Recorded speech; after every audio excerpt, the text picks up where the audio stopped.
Do you see what I see? Because I see what you see, and what I see is a beautiful view. This is your pal, Sal Rinauro, and this is the Fans View Podcast.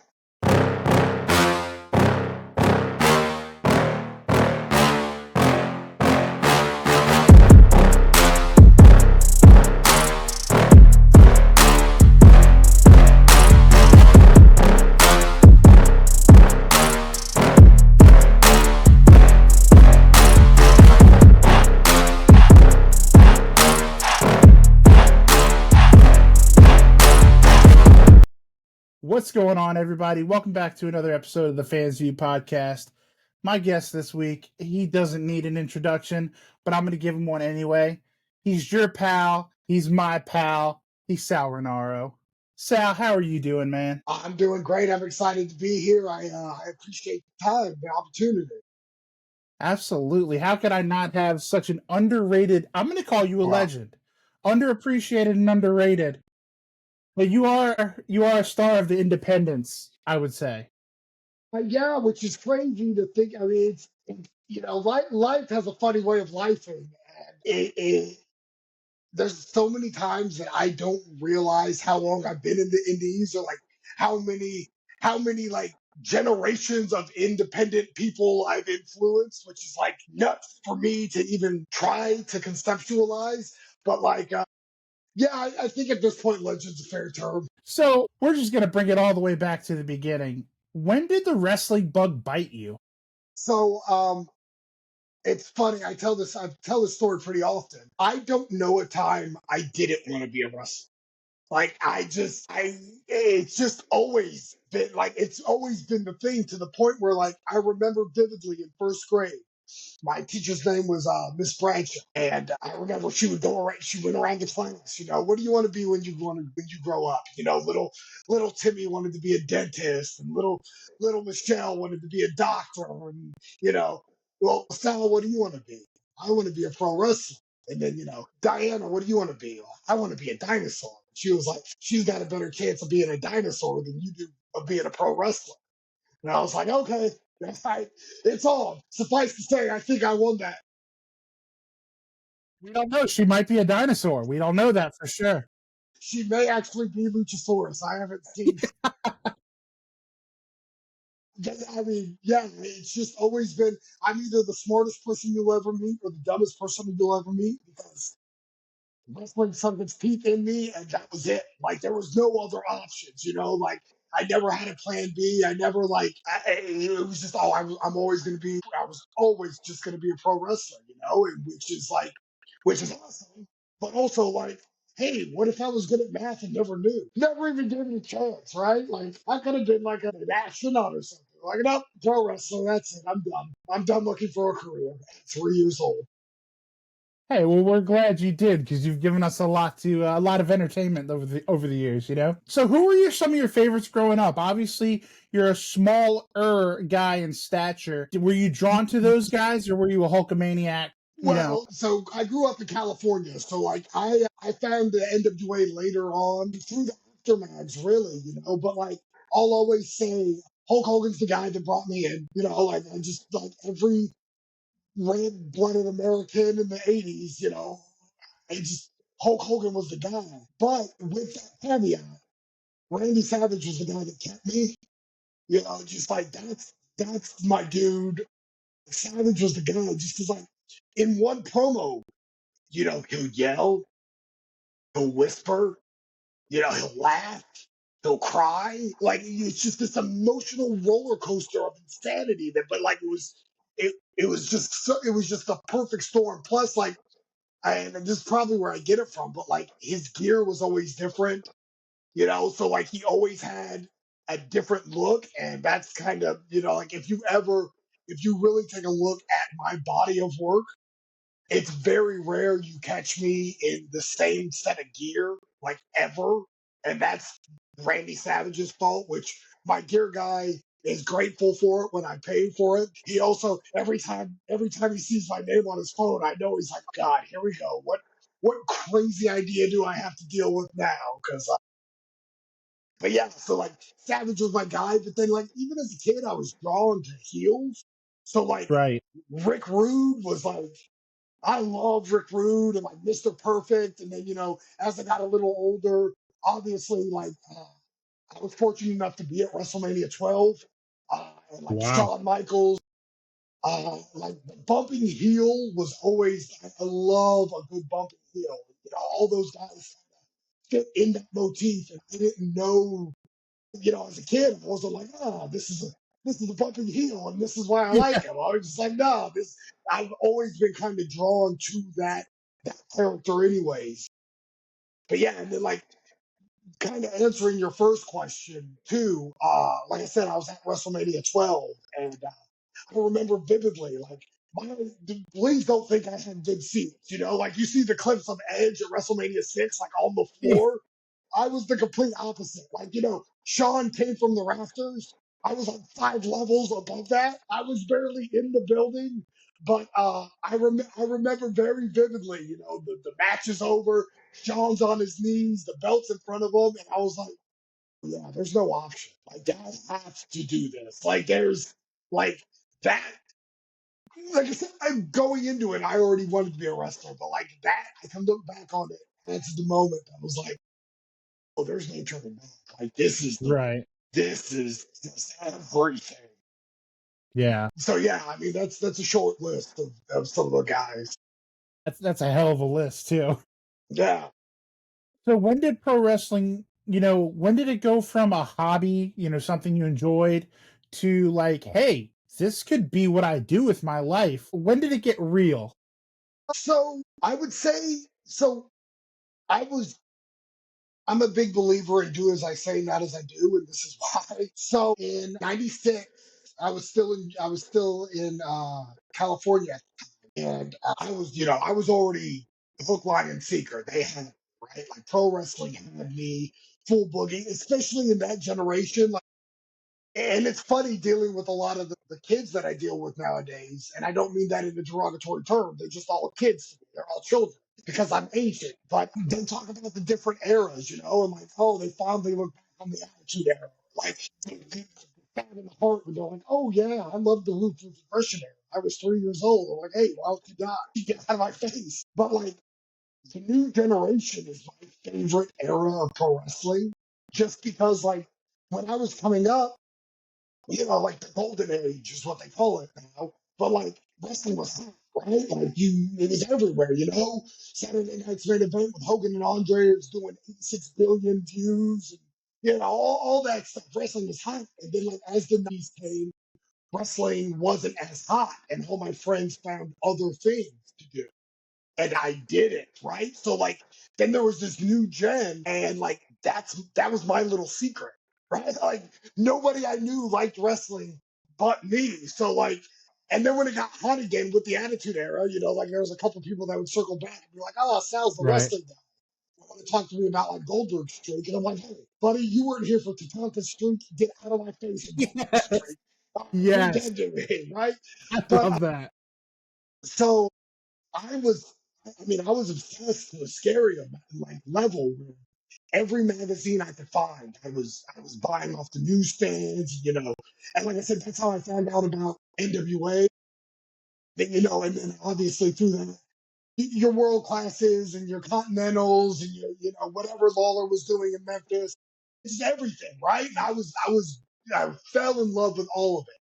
And through those magazines, I found out that there was an indie show because I would read the results like a hawk, like the PWI, they would have the monthly result. At the time, I was in Anaheim, and I saw that there was results from a local show in Anaheim. I was like, "What is this?"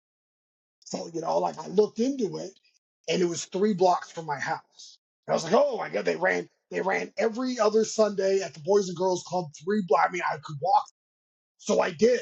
Every other Sunday, I would watch shows started at 6. I was there at 11 a.m. I was there before everybody. And so I got to know a couple of the guys. And so like they would help me, they would let me like set up the ring, set up the chairs, put out the flyers, whatever needed to be done, I was willing to do. I'm 13 years old at the time, but like Right. And then it got to be where like, well, if everything was done and the ring was put up, I was allowed to get it. At 13 years old, I get to be in a wrestling ring. Like this is the That's best, awesome. right? Yeah. Hell yeah. And some of the guys, as they kind of got to know me, they're like, well, we want to try out something new, but we don't want to hurt the other boys. Well, this idiot over here, you know, Looks like the schmuck. yeah, he'll do anything, right? So like I was, and that's why I say do as I say, not as I do, because that's how I learned how to bump. Like I didn't go through a school. I literally went through the school of hard knocks where it was, hey, tuck your chin, kid, bam. Like, all right, now I'm bumping, right? Or just like collar and elbow tie-ups. Like nobody ever like broke down how to do a collar and elbow tie-up. I just kind of knew it by osmosis because I watched it my whole life. Or like how to reverse a hammer lock or wrist locks, right? There's just a lot of stuff that I just knew that I was never taught just because I'd seen it so many times. And I practiced. Me and my little brother used to. I say we wrestled in the backyard, but it's not like backyard wrestling with light tubes Yeah. and barbed wire, right? Like we had like four old mattresses that we put in the shape of a ring, and we dug posts and had bungee cord as our ropes, and then we would fight over who got to be who, right? So like, my favorite was always this is 93, 94, 95, and me and my brother used to always argue over who got to be Sabu. Neither one of us had ever seen this dude wrestle. We only knew Sabu from the pictures and the PWIs. It's not Right. like this crazy dude's upside down going through tables scarred up. I'm like, yes, he's my favorite wrestler ever. I didn't even see a Sabu match till like 96. But for like 3 years, that was my favorite wrestler, right?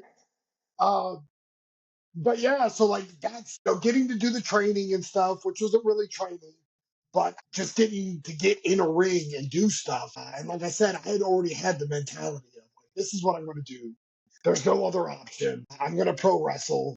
And then May 1st, 98, it was at the Boys and Girls Club, and I'm 15 years old. Promoter comes up to me and it's like, "Hey, we got a battle royal tonight, and we're short some guys.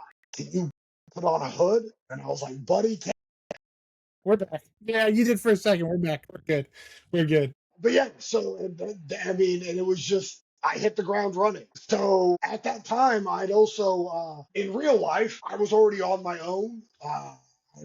My dad was never a part of my life, and my mom decided I shouldn't be at the house anymore.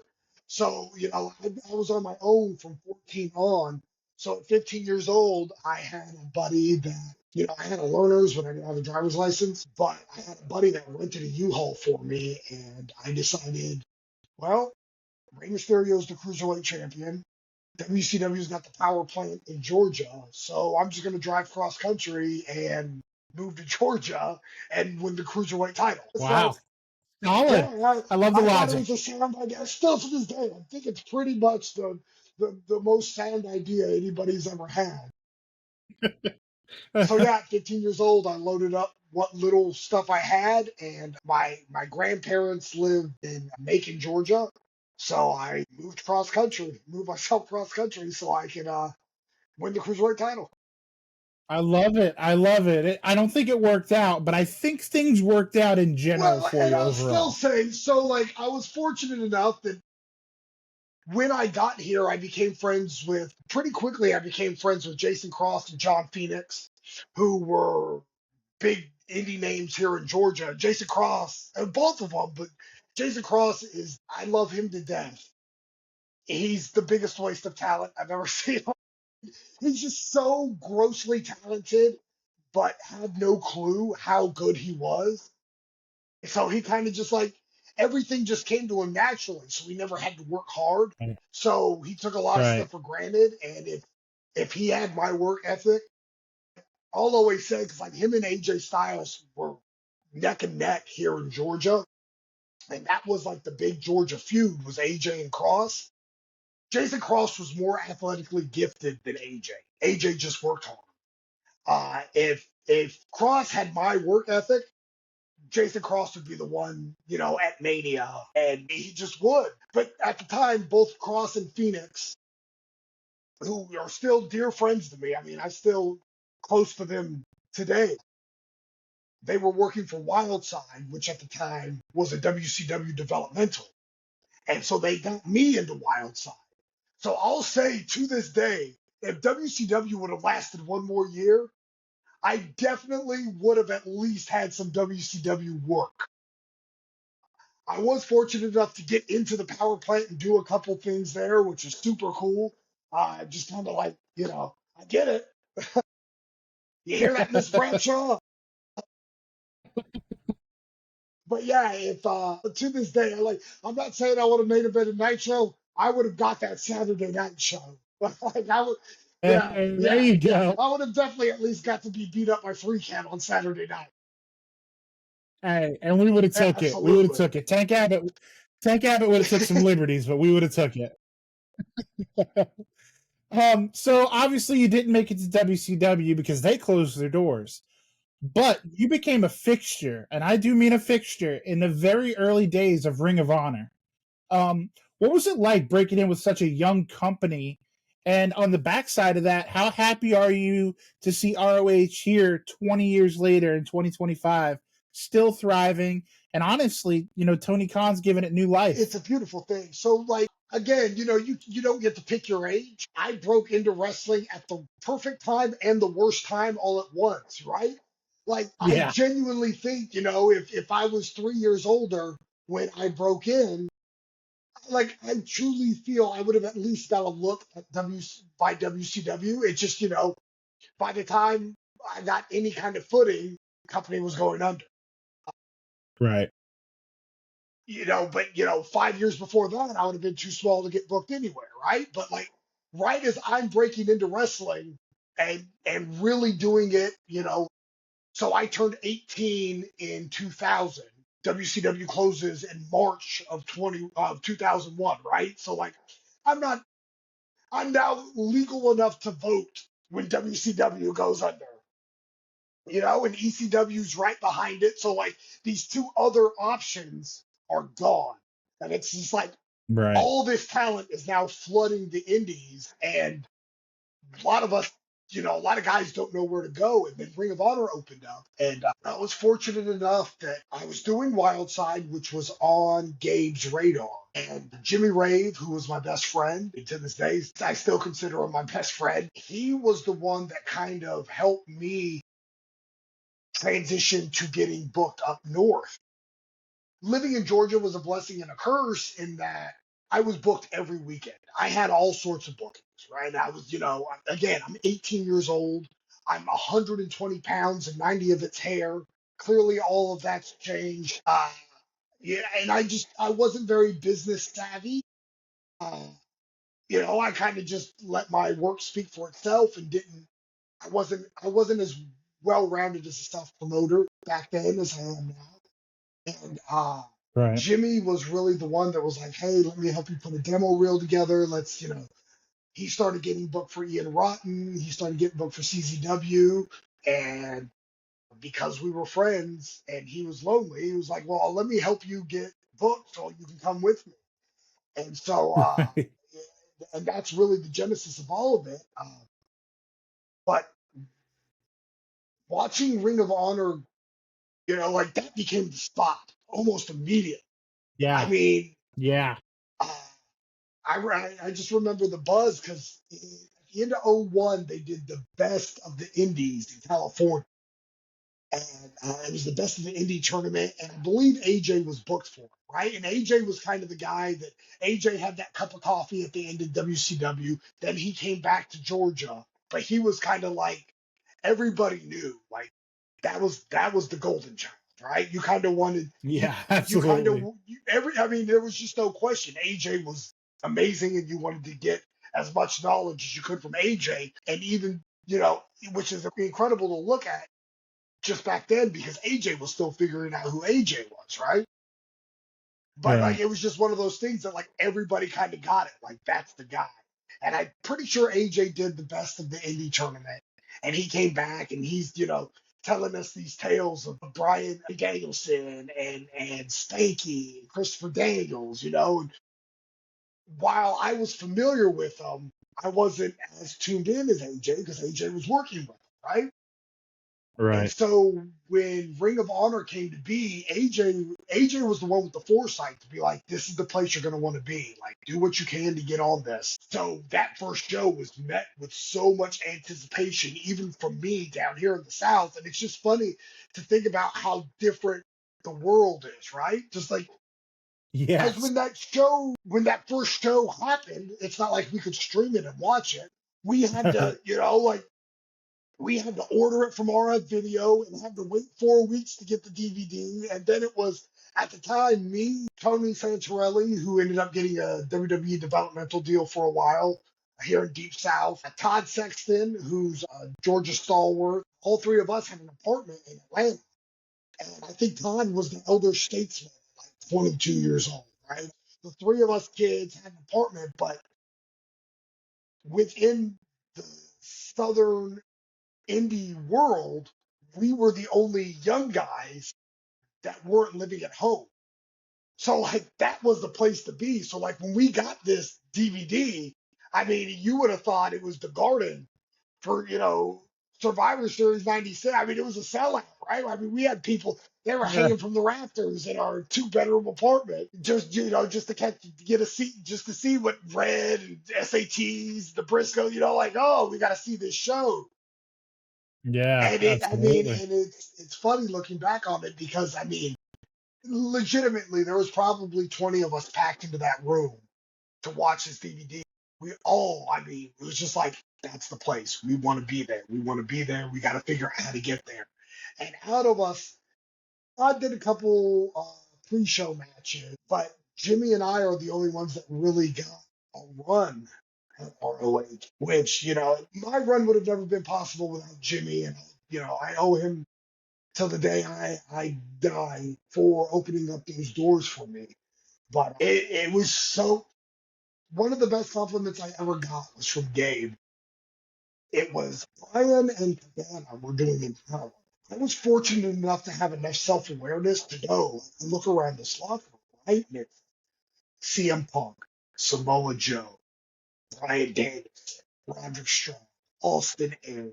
I mean, Man, the litany of stars, like Brian Kendrick was there, Jamie Noble was there, the Briscoes, like all who's who. you talk about a Yeah, who's who. it's Yes, stupid the exactly. amount of talent. And I'd look around, I'd be like, and me, like one of these things is not like the other, right? So like I took advantage of every moment I could. So like anytime, like as soon as my match was done and I had the moment to, talk to whomever I needed to, I was at the curtain watching the show, right? And I knew Brian and Cabana were doing an hour, so I'm at the curtain. And Gabe walks up to me and he goes, Sal, you're the most reliable guy I have. And I was like, well, thank you. And he goes, I never have to look for you. You're either working on your match or you're watching the show. And I was like, well, yeah, I don't know how to tell you this, but I'm getting paid to watch this. 2 years ago, I was buying these DVDs. Now you're giving me American currency to watch these shows. Like, I beat the system. I was just about to say you're Yeah, stealing at this absolutely. point. But yeah, so like, I mean, that Ring of Honor locker room was just, there's only 2 times in my career that I've had this feeling. It was then, and then it's when the NWA, the reboot, when Billy took over for the NWA, is the only 2 locker rooms I've ever been in where it's pro wrestling, so there's always egos, but a lot of the egos were checked at the door because we were all fighting for a greater good. We all wanted the company to Yeah, succeed, top to bottom. I mean, it was just a series of guys busting their butts to get the company to the next level.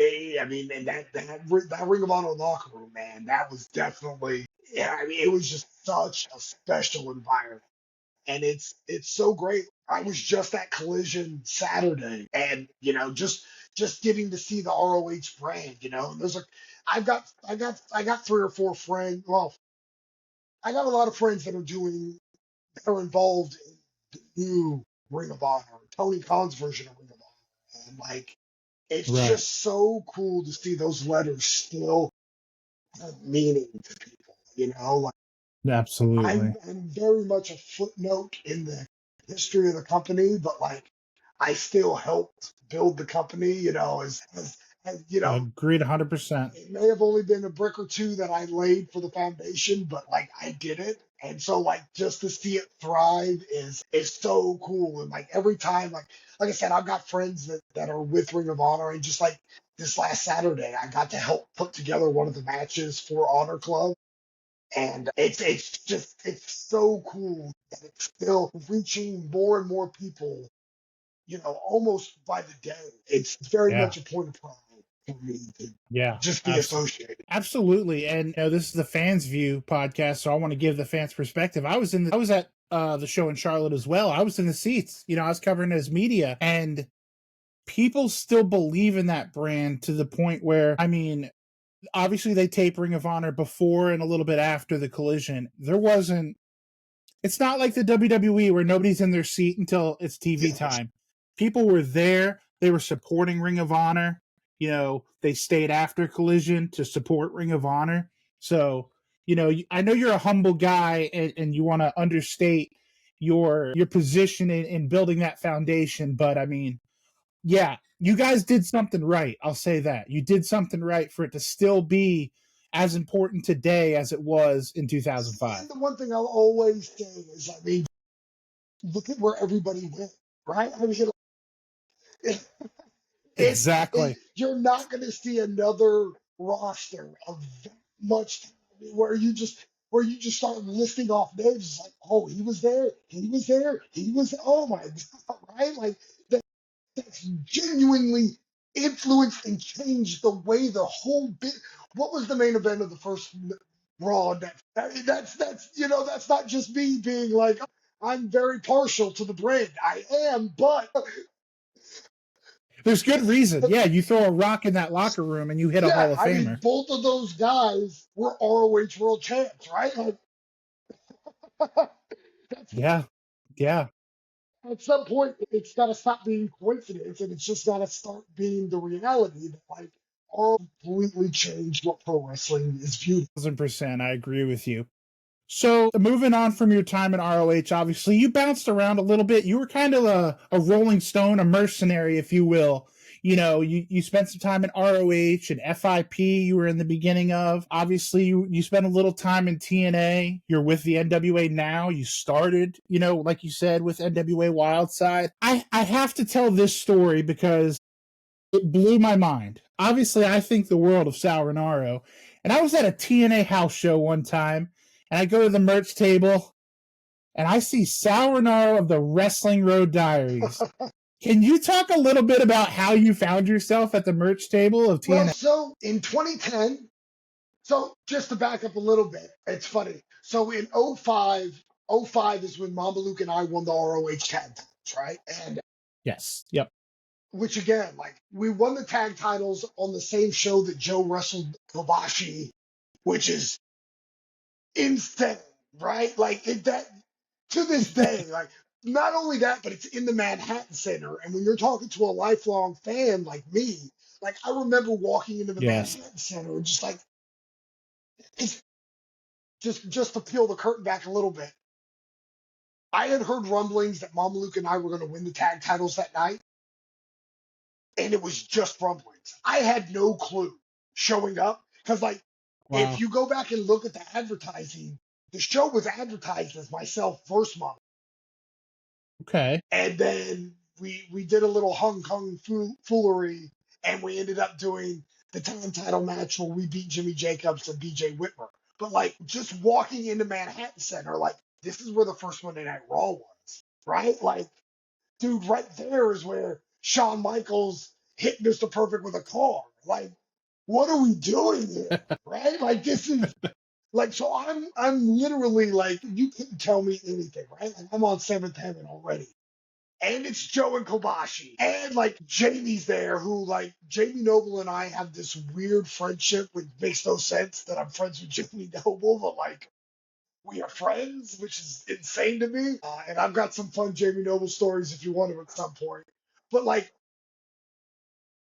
like what is life, right? But anyway, so Mama Luke and I win the tag titles. My firstborn son, my eldest, was born in December of '05, right after Mama Luke and I lose the tag titles. I go to Japan in January of '06, and I'm gone for like 2 months, right? So like my son will never say he hates pro wrestling, and I don't even think he consciously knows that he hates pro wrestling, but he has no interest in pro wrestling. Well, in 2010, my ex and I are she's having our second child, and I was like, okay, I've learned from my mistakes. At this point, I'd already been in the business, working over a decade. I've done WWE stuff. I bumped in every major ring in America. I've traveled overseas. Like I'm 5'7", 170 pounds. No, man, my fear was always being the bitter veteran in the locker room that like, oh, pro wrestling owes me. Like, just give me one more shot. I'm 98, but I think I got another run in me, right? Like that was always my fear.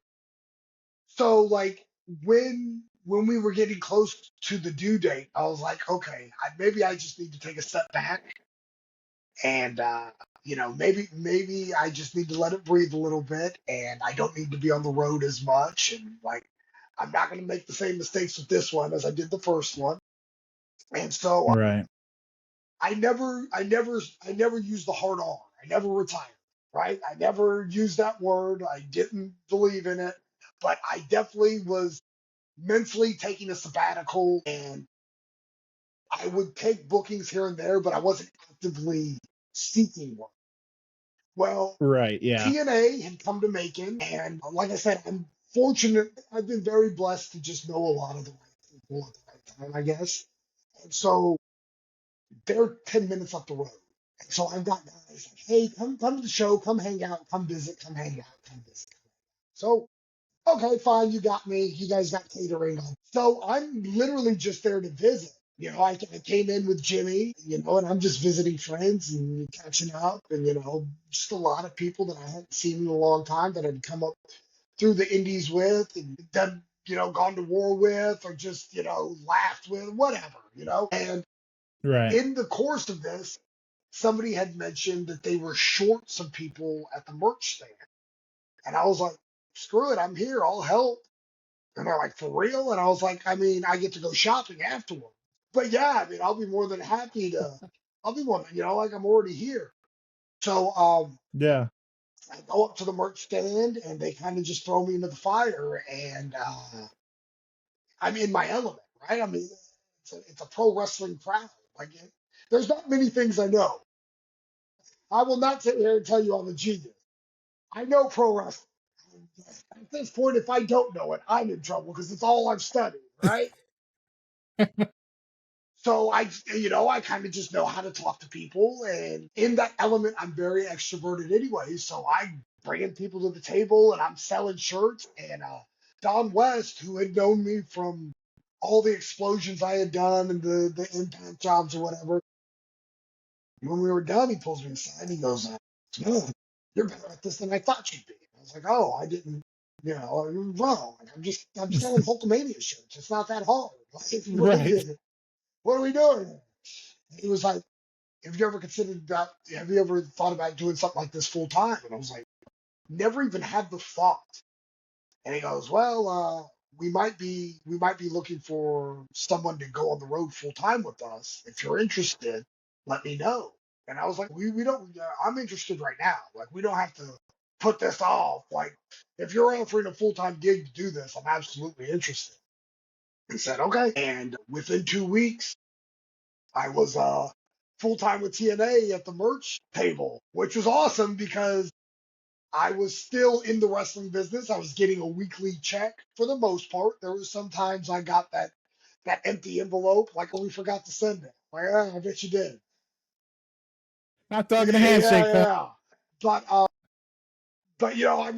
I'm full time, living full time off pro wrestling without having to fall down to do it. Yeah.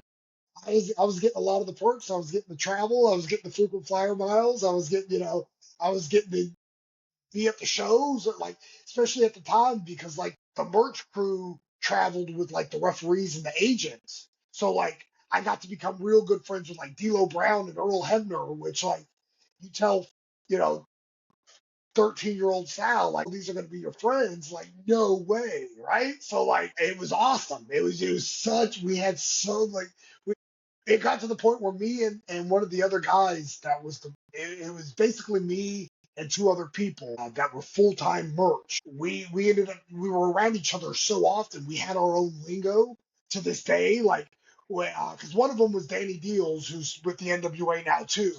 So, but like perfect example, we would share road, just war stories about, stuff we'd seen on the indies. And I was telling him, like, especially back in the early 2000s, because I would make my own compilation tapes and DVDs of just stuff, Right. so like my merch table wasn't just Sal Rinauro stuff. I'd have, the best of the NWO and the best of Jusha Thunderline. Well, whatever I could get my hands on to sell. I was making all these tapes and selling as well. And without a doubt, every time at a show, someone would come up to my table and go, "He's dead. He's in TNA. He's dead. Raven, Nevermore." And I don't know why, but they would always pick out Raven, and it was always Raven Nevermore. And I'm like, why? And so I'm telling this story to Danny, and he's like, "You see it too." And I was like, "Oh my God, this is the thing." I don't know why Raven's the one guy that like Southern wrestling fans would pick out and be like, "Nevermore."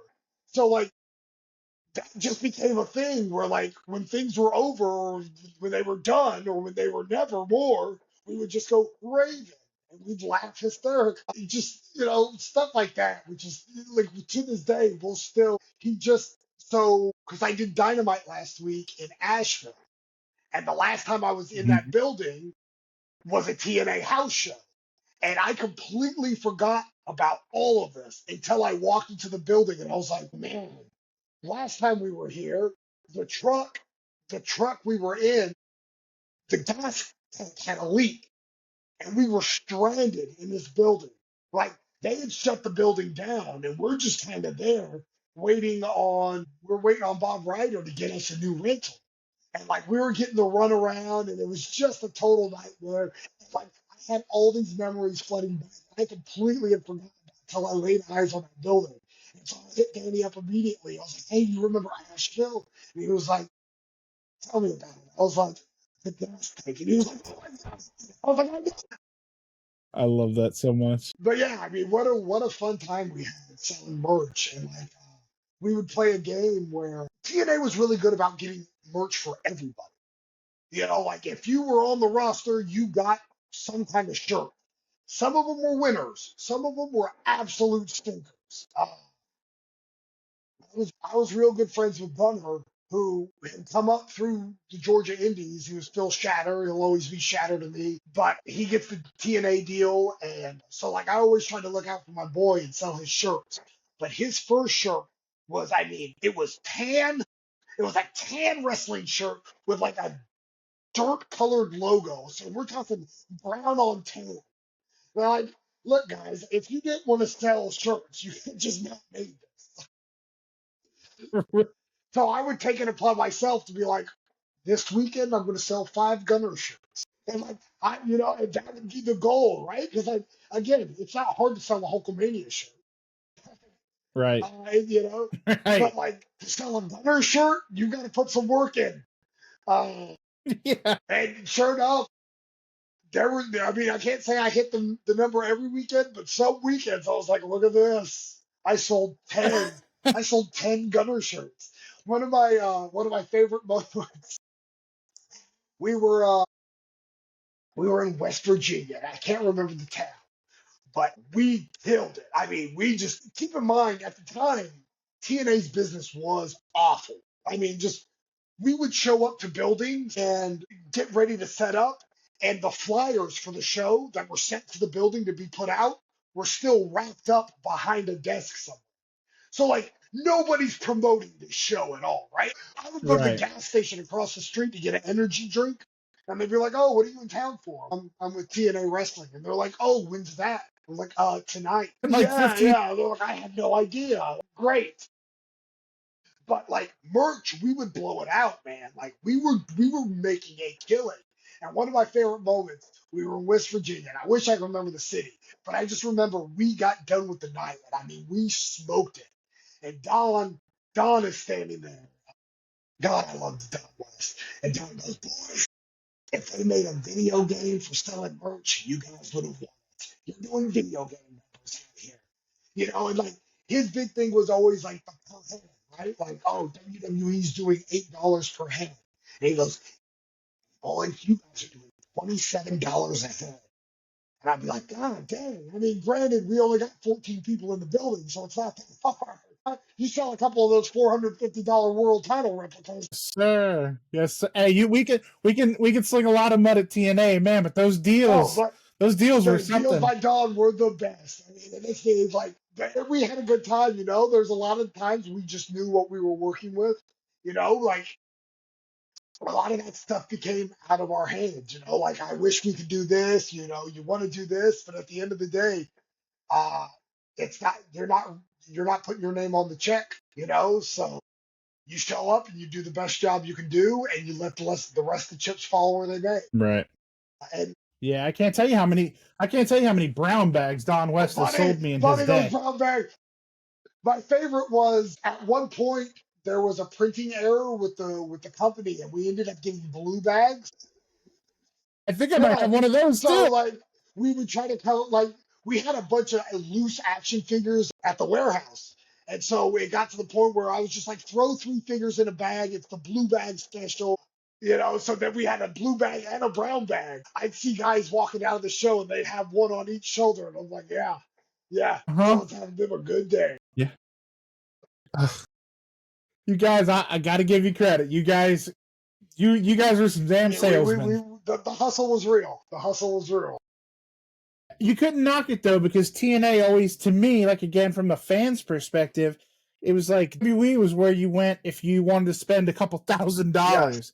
TNA was more for the fans. For $50, TNA would sell you a backstage absolutely. pass. Oh, that's the thing. It's like, and it's one of those. Well, we kind of had to do it to get some kind of money going. People But in at the end of the day, like right, the fans won, right? Like you're getting more bang for your buck, right, which like it didn't hurt us any. And I mean, plus like it's one of those like you're building experiences for the next time because like if you would have told if I'm 5 years old, 10 years old, 15 years old or whatever, and I get to go to a show.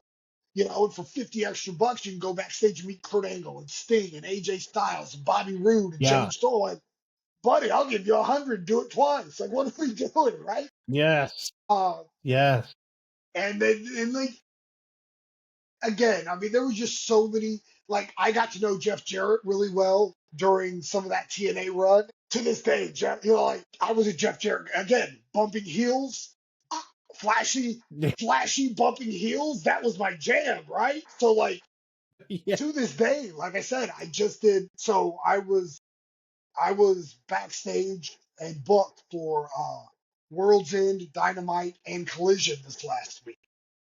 And all 3 days, Jeff came up to me and said, "Hey Sal, good to see you." And all 3 times, I was just like, Jeff Jarrett knows my name, right? Like, where and like it's just crazy because I get to talk to Jeff like just Saturday, like getting to pick his mind. yeah, I stopped him early in the day on Saturday. I was like, "All right, Jeff, I got one for you." He goes, "Lay it on me." And I was like, "Look, I've seen all your TV stuff. Like I've gone back and watched comp tapes of your stuff from Memphis. Obviously, I've watched all your WWE stuff. I watched all your WCW stuff. Hell, I was there for half the TNA stuff. Like I don't want you to tell me your favorite TV matches. I've probably seen it 14 times. Tell me some of your favorite house show matches." And he was like, "Dang." And I was like, "I don't need an answer right now. Take your time. But by the end of the night, you and I need to have this talk." And he was like, "Okay." And so he struts away. Maybe he did it, but in my brain, Jeff Jarrett's constantly strutting. That's He Yeah, probably definitely did yeah, he strut away. just strutted away. That's how life should be. So later on in the night, he goes, "Okay, I'm going to give you a couple." I was like, "Lay it on me." He goes, "Well, there's a couple loops in Memphis where I was teaming with Brian Christopher. And we were working the Moondogs, and we had to go 45 minutes, and we were just walking and talking." And he goes, "Man, I learned so much. It was so much fun. I really loved those." I was like, "Okay, now you're talking my language." And he goes, "In WWE, there was a couple loops where it was like him and Shawn Michaels versus Razor Ramon and Bret Hart."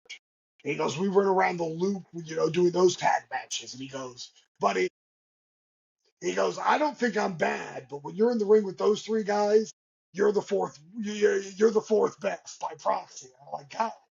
And in TNA, I really liked working the house shows with Kurt Angle because on the house shows he didn't hurt me.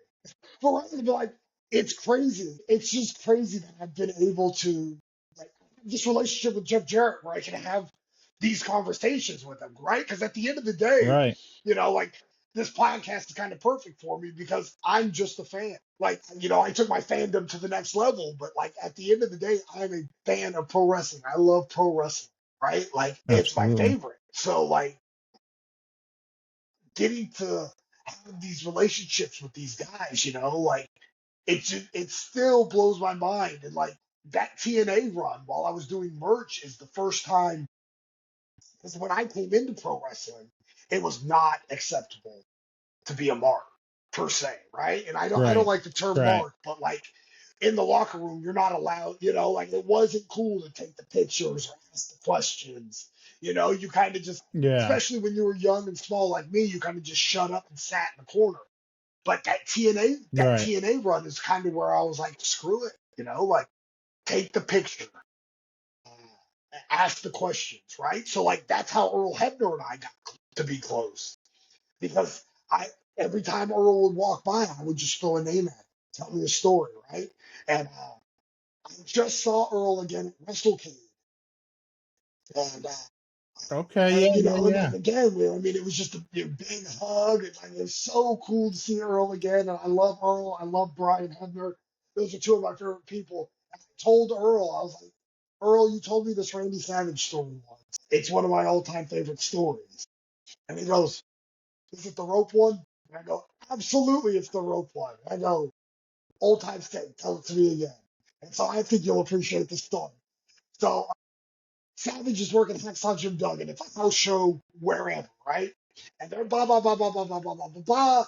Hacksaw's down. Savage goes up top to drop the elbow for the finish. Well, Savage goes up top and slips for whatever reason.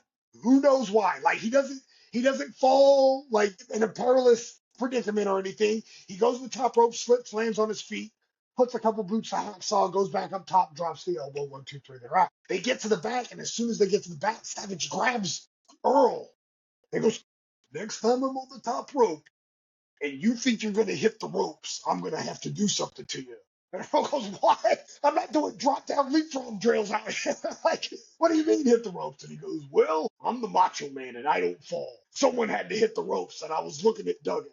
"Why are you hitting the ropes on me, Earl?" And Earl's like, so in my brain, I just picture Earl like, "Oh, Randy Savage is going up top. Here we go." Love that. Oh, I'm so glad you told that story. Yeah, and it's just like, it's crazy to just talk to Earl about these stories, right? Like, it's just, Right.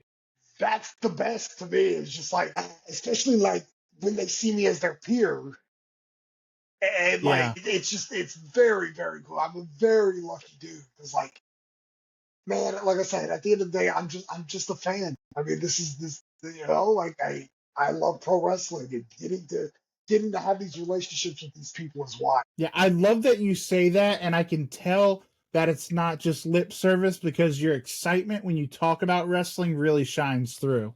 I love that so Yeah, much. no, it's just I honestly think it's one of the things that, like, to fast forward a little bit. So like I'm working at the NWA now. I'm not just talent.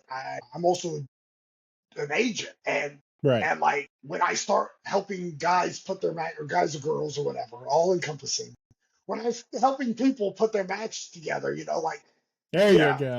there's times where like we'll start getting into the weeds and I'll start getting excited.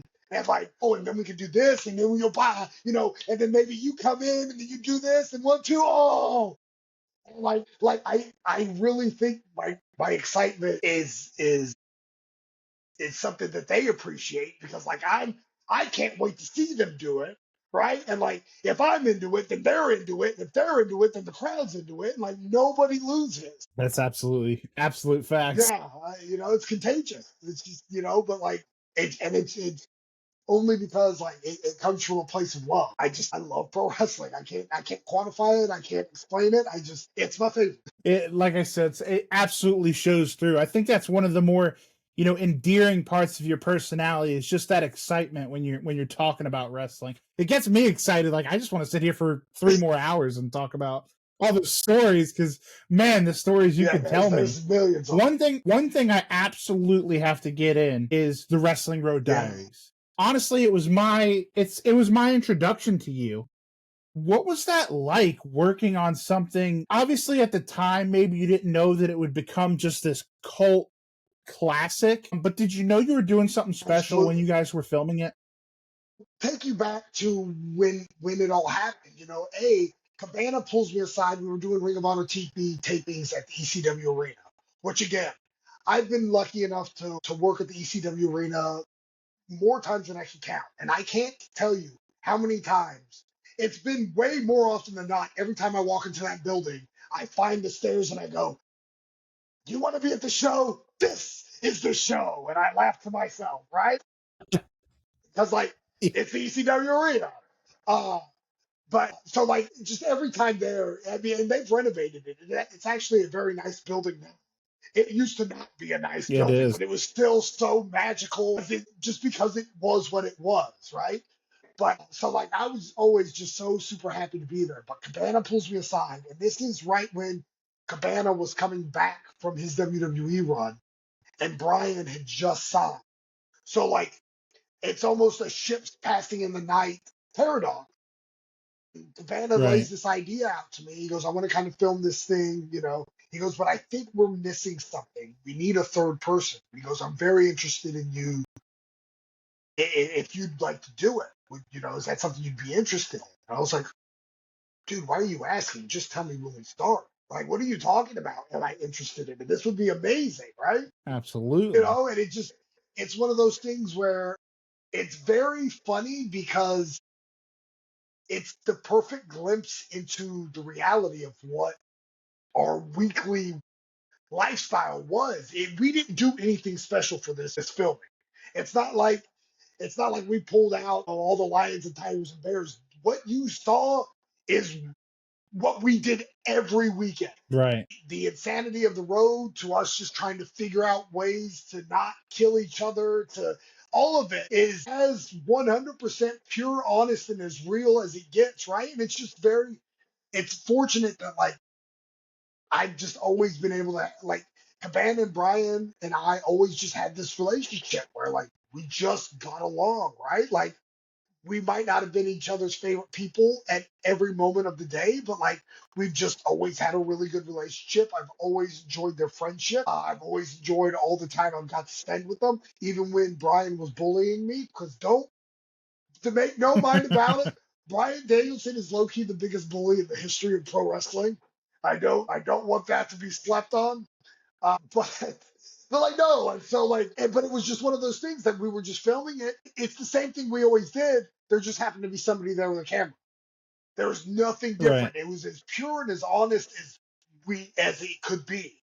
But when we got done filming, I remember when I got dropped off at the airport and I'm headed to my plane and I was like, oh, we just did something special. Like Yes. if what we got on tape translate, I really think and especially at that time, I was like, this is probably going to be the last great thing I do in pro wrestling. Uh, I really thought like, man, we did something really, really cool here. Especially, Yeah. and at that time, just, with Brian going to WWE and then they changed his name. And, I always knew Brian was special, but like to watch him ascend to the levels that he did, I couldn't have even predicted that. Yeah, and just, watching Cabana continue to thrive on the indies. And then, it's just, it's such a great, like, it's one of those things that, like, I think if I had to do a time capsule, I would love to just put that movie in there. And 30 years from now, like, that's absolutely. the, like, I would love, because I think it still would be relatable, you know? Yeah, absolutely. Still holds up for sure. Because, like you said, you had Cabana coming off the train wreck of the Scotty Yep. Goldman run in the WWE. You had Brian about to embark on his WWE, journey. You were the steady hand. You were the indie, That was the journeyman. you were the Yeah. indie guy.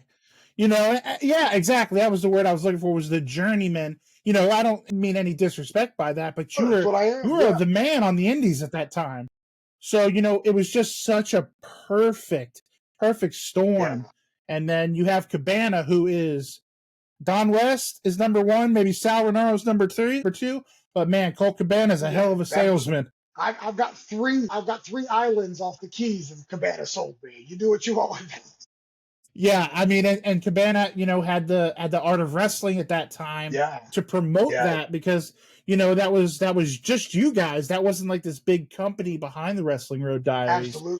So I just think it was just such a perfect storm of things around you, and I mean, he couldn't have picked a better three guys. And to say that is easy, but I think it was demonstrated too because Cabana, being the worker he is, he tried to catch lightning in a bottle a second and a third time. And I don't think they worked out quite as well, as that magic that you guys had. Outside of the Ninja Turtles franchise, which I will to this day, Ninja Turtles 2 Secret of the Ooze might be my all-time favorite film. There's no sequel that's better than the original. Agreed. And Agreed. this is just the case. That's no slight at the other guys that did the other Road Diaries, but I mean that. Yeah, I think it was Gallows and Compton. So Yes, he yes, tried no, hard, but it's just couldn't recapture that magic that you, like I said, that lightning in a bottle. It's so cliche to say, but it's a cliche for a reason. absolutely no. And it was just, I mean, it really just, and there was just so many guys, that were featured, that were again. I mean, you walk into a locker room and there's, I mean, oh, who's of pro wrestling. I Ex- mean, it was just, yeah, yep. it was just perfect. Timing couldn't have been better. I agreed. It's perfect. I hate to say it, Cabana's going to get another $15 out of me because I'm pretty sure he's the only person you can get the Wrestling Road Diaries through, and I have to watch it again Yeah, now that we're no, it's talking about it. funny. So this summer I was doing some AEW stuff, and Cabana pulls me aside. He goes, hey, are you here next week? And I was like, yeah, I actually am. He goes, good. I've got 50 DVDs I need you to sign. He goes, I've already signed him. I've already got Brian's signature. I just need you to sign. I was like, bring them on, buddy. God, I love Colt Yeah, so much. I've gotten to know him a little smidge, but my God, is he just a wonderful yeah, human I love being. Cabana.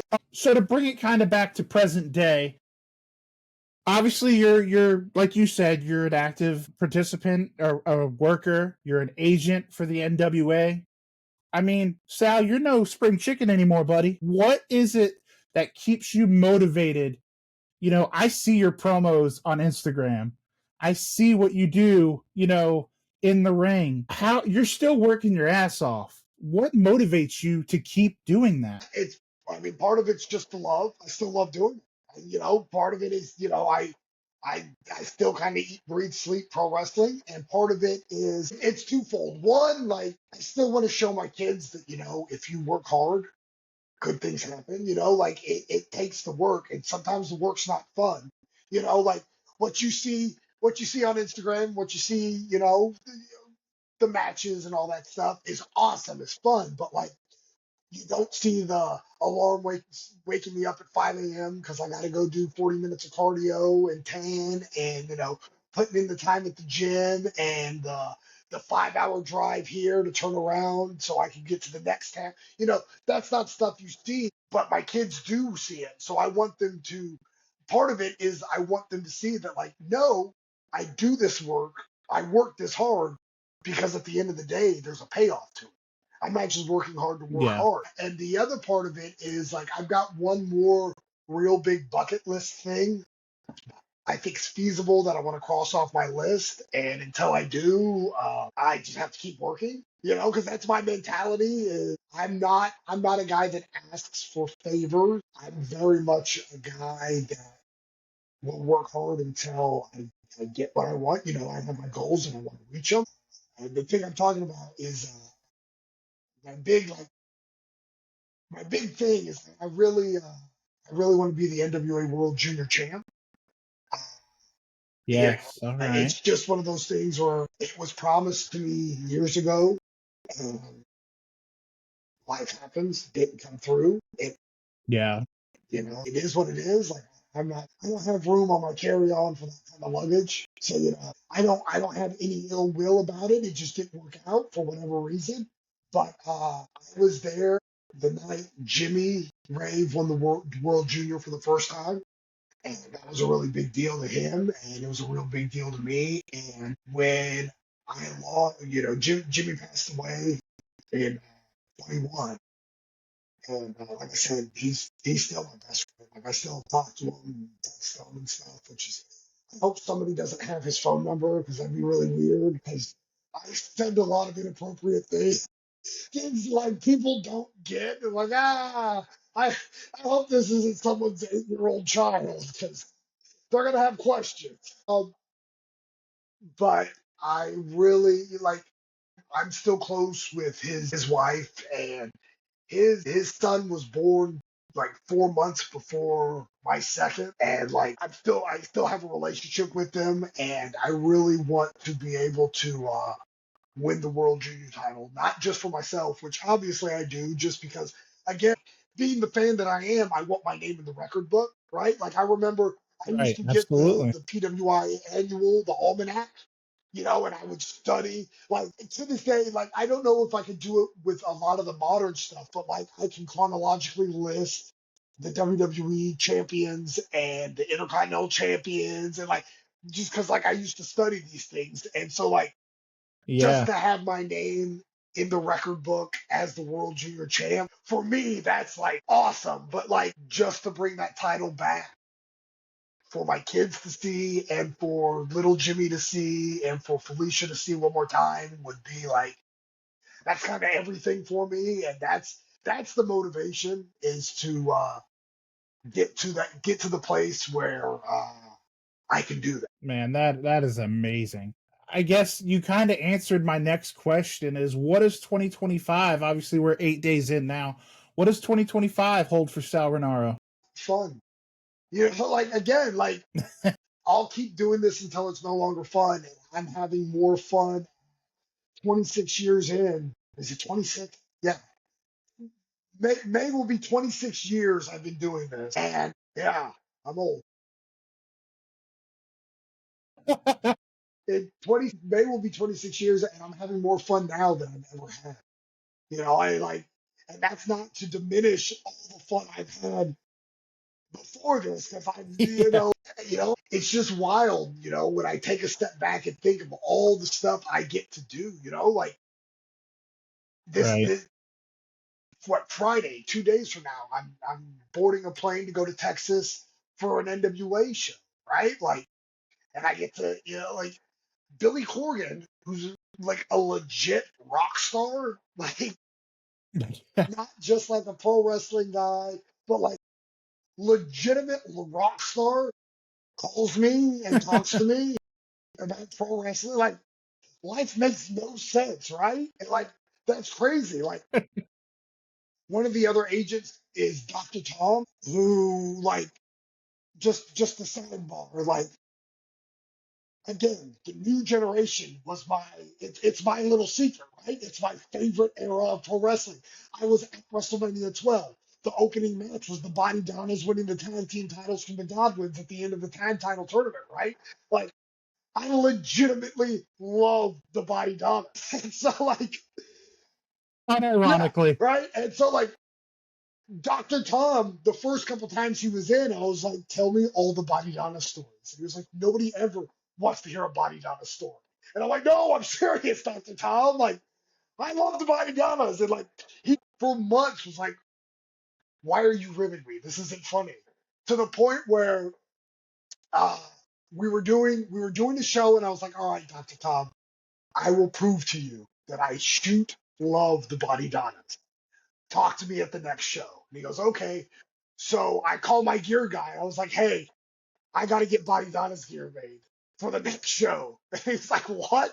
I was like, please, we'll do my logo and my style, but like, I need the bright blue with the red and the yellow. I need Body Donna's gear. And I didn't smarten up Dr. Tom to it. At the next show, Tom comes in. I go, hey, uh, we're gonna do a couple of pictures later. Do you mind stopping by? I want to just do pictures. He was like, yeah, that's weird. So Tom comes in. As soon as Tom comes in, I take off my pants and reveal my Body Donna's gear. And there's a picture of him choking me out. But like, I get to talk to Dr. Tom about like not just pro wrestling, which is awesome, but like he finally was like, okay, maybe you do like the Body Donnas. So I was like, I'm going on pay-per-view with Body Donna's gear. That's what I'm talking about here. But and My like I get gosh. to do that Saturday, right? I just get to go hang out with Dr. Tom, and I get to talk to Jazz, who's like I remember going to an ECW house show, and watching Jazz beat up Simon Diamond. And it's just like he was in a triple threat match for the women's world title at WrestleMania, like, and now she just calls me, hey Sal, great to see you, and it's just like that. That's not how this works. This is not life. So I hope 2025, I just my goal is to just keep having fun, you know, and then obviously uh, get get the world junior title. Like that's it's funny. Just yeah, there's so many titles in pro wrestling. There's so many.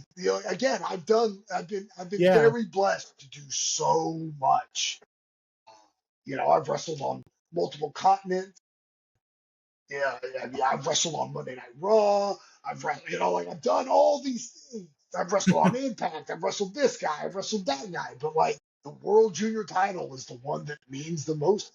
It means everything to me. And my goal for the year is to even if it's 13 seconds, just That's all you need. You need that Daniel yeah, Bryan title run.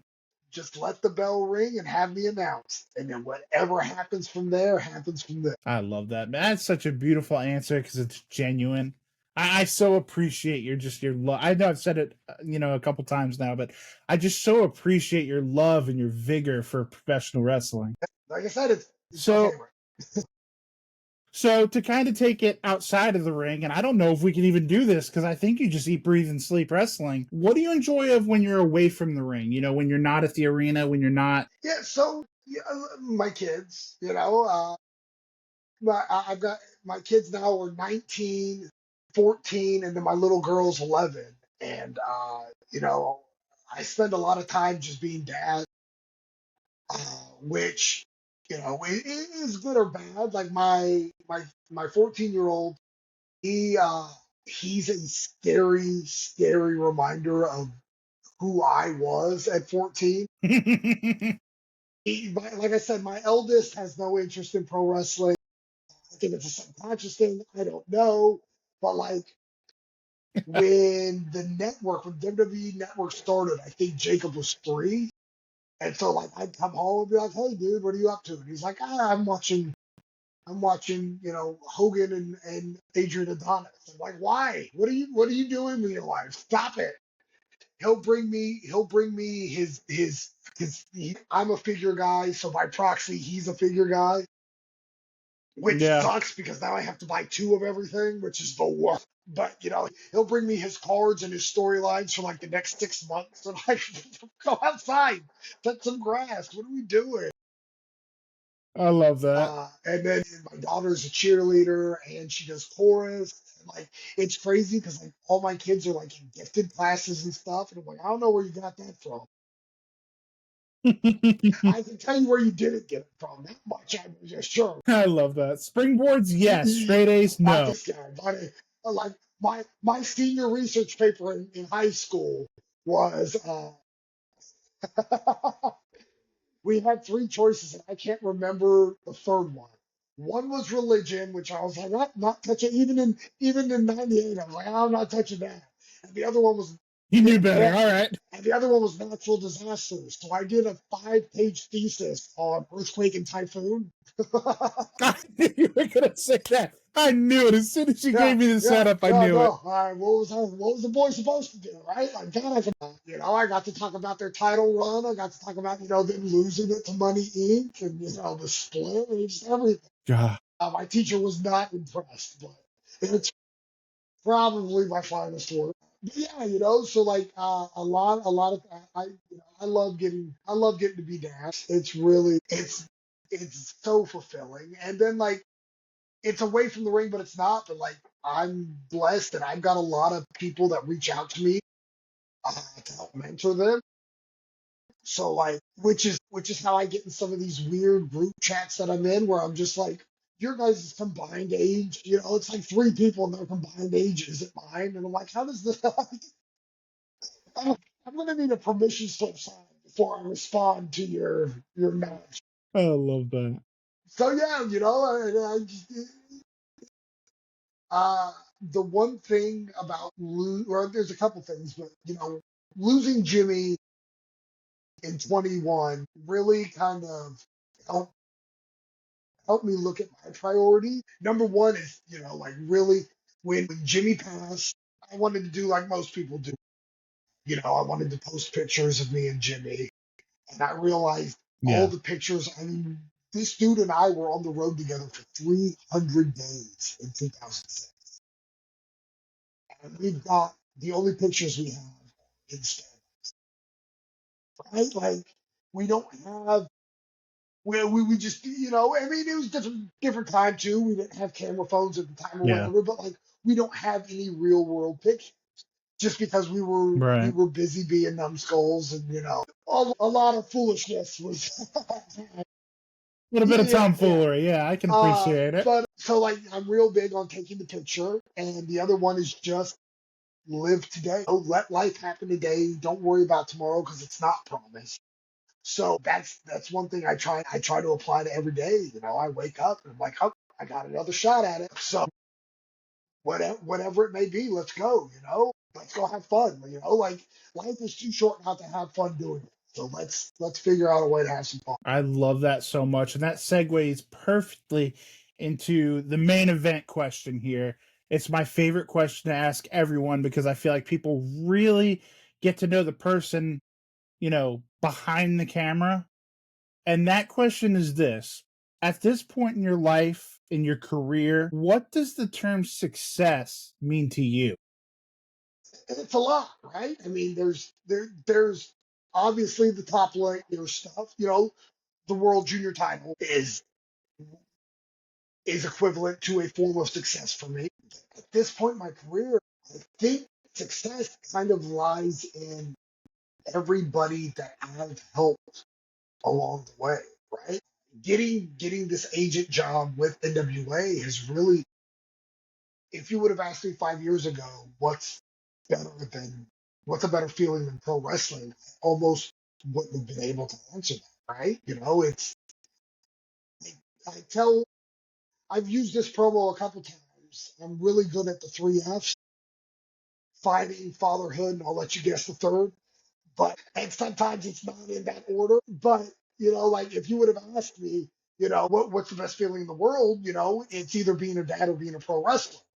Uh, and that's it, right? Like there's just, but since as I'm transitioning into this agent role, I've really like, I personally get so much happiness and joy when I'm able to teach somebody a trick and then watch them apply it. And then, when that light bulb comes on and like, oh, they have that aha moment. And it's just like, oh man, like we just made art.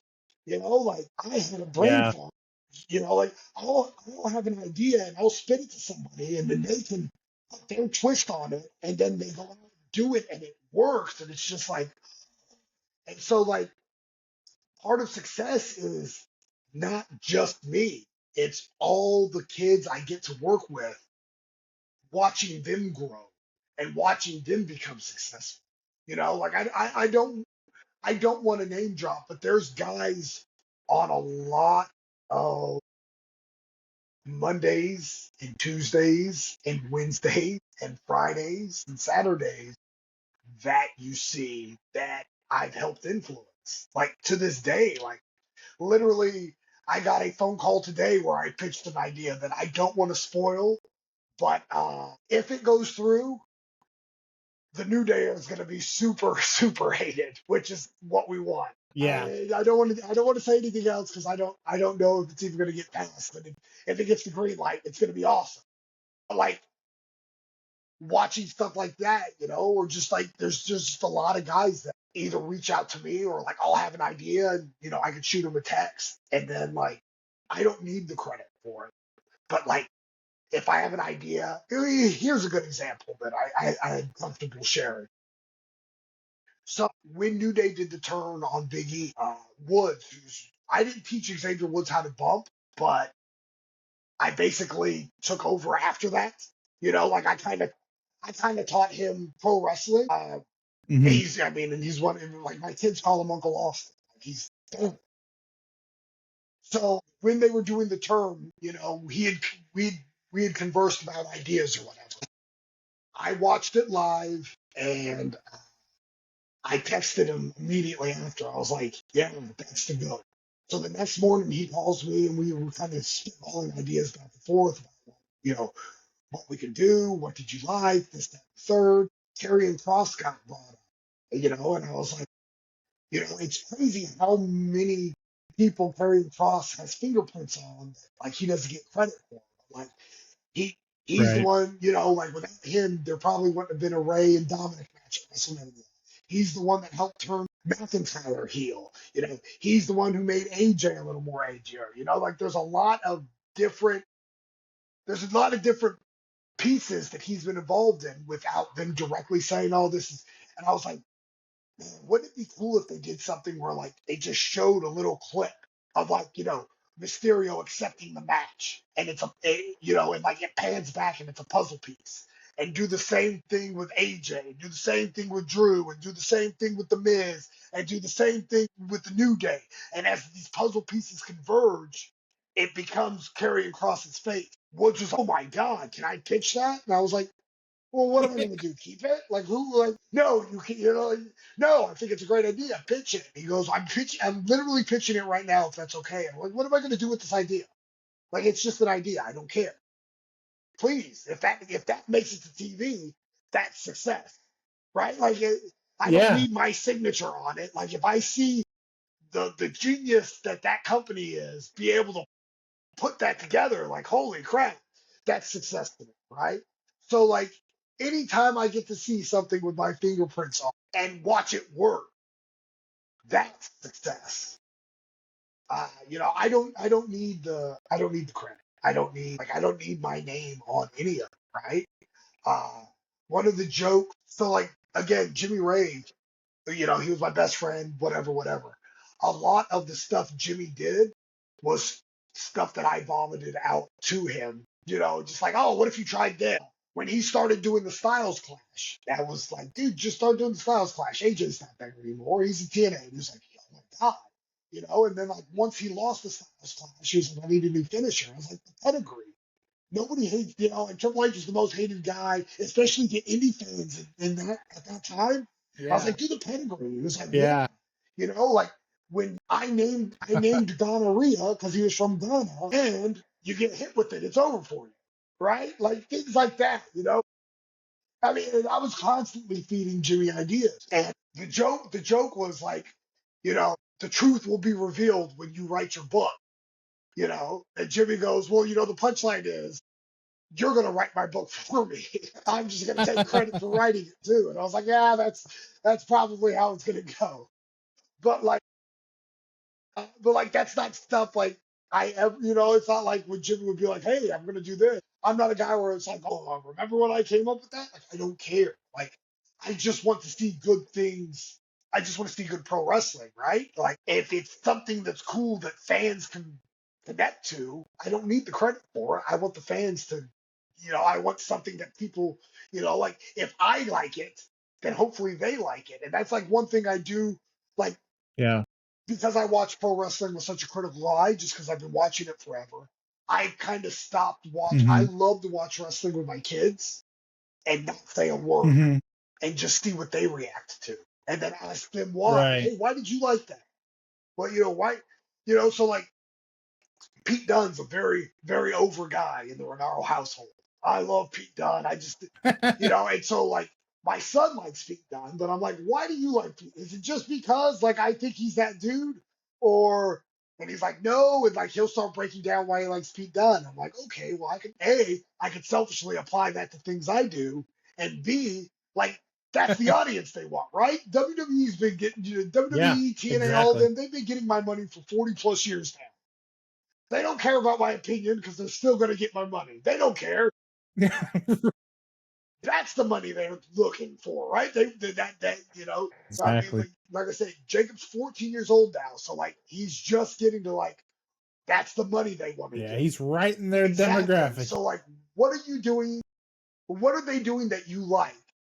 So I can apply that to my thought process going forward, not just for me, but like as an agent, pay it Right. forward to the men and women that I'm working with. So, like I said, anytime I'm able to sprinkle something on anything and it works, that's success to me. Whether I get the credit or not, irrelevant. And that's the best. So, like, hopefully, I just get to keep on doing it.